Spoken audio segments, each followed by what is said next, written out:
కమల్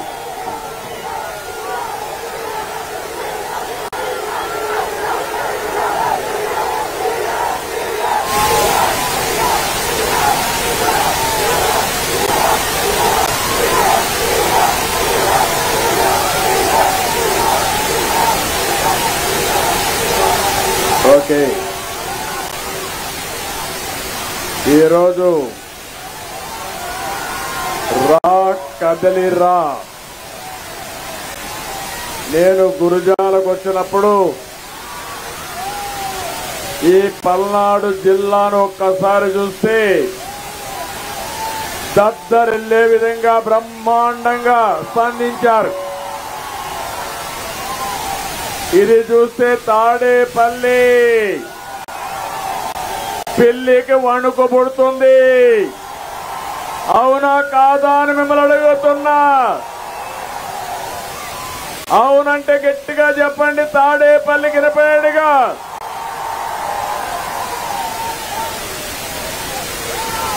ఇరవై 22 మీటింగ్లు పూర్తి చేసి 23వ మీటింగ్ కింద నేను ఇక్కడికి వచ్చాను.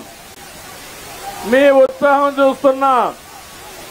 ఊరకలెత్తే ఉత్సాహంతో ప్రజలు గాని మా ఆడబిడ్డలైతే రాణి రుద్రమదేవి మారిగా యుద్ధానికి మేము సైతం సై అని ముందుకొచ్చారు.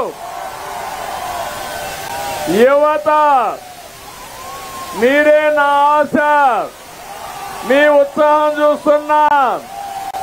యువత ఏ సైడ్ ఉంటే ఆ సైడే గెలుపు. తెలుగుదేశం జనసేన గెలుపు ఎవ్వడు ఆపలేడు. అడ్డం వస్తే తొక్కుకుంటా పోతాం తప్ప తెలుగుదేశం జనసేన అన్స్టాపబుల్. తమలో జెండాలవన్నీ పక్కన పెట్టుకోవాలి. టీవీలు కనపడాలి. బయట కూడా వార్తలు వెళ్ళాలి. అన్ని తీయాలి.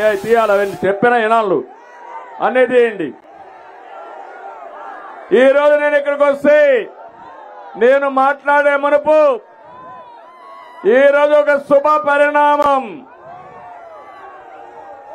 ఉదయం నేను హైదరాబాద్ నుంచి బయలుదేరితే మైలవరం ఎమ్మెల్యే వసంత కృష్ణ ప్రసాద్ గారు పార్టీలో చేరాడు.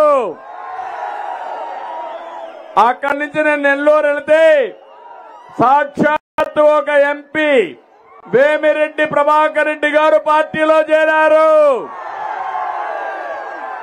ఇప్పుడు ఇక్కడికి వస్తే నర్సారావుపేట ఎంపీ లావు కృష్ణదేవరాయలు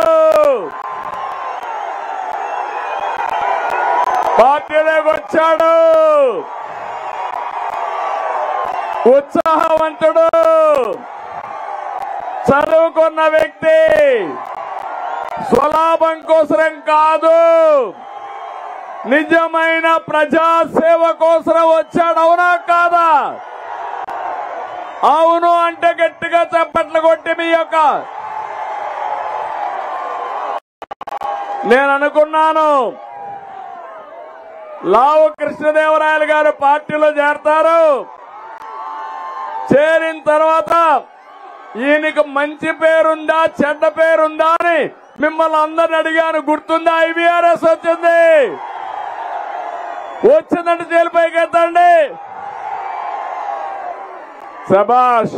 అడిగితే మీరందరూ అన్నారు బ్రహ్మాండమైన వ్యక్తి, మాకు ఏమాత్రం అభ్యంతరం లేదు, మేము ఆమోదిస్తున్నామని మీరు నాకు సమాచారం ఇచ్చారు. అప్పుడే గెలిచిపోయాడు. ఈ ముగ్గురిని ఒకసారి చూస్తే రేపో ఎల్లుండో ఒంగోలులో మాగంట శ్రీనివాసరెడ్డి కూడా పార్టీలో చేరుతున్నాడు. తమ్ముళ్ళో మీరు ఒక్కసారి గుర్తుపెట్టుకోవాలి. ఒక దుర్మార్గమైన పాలన, ప్రజలకు సేవ చేయమని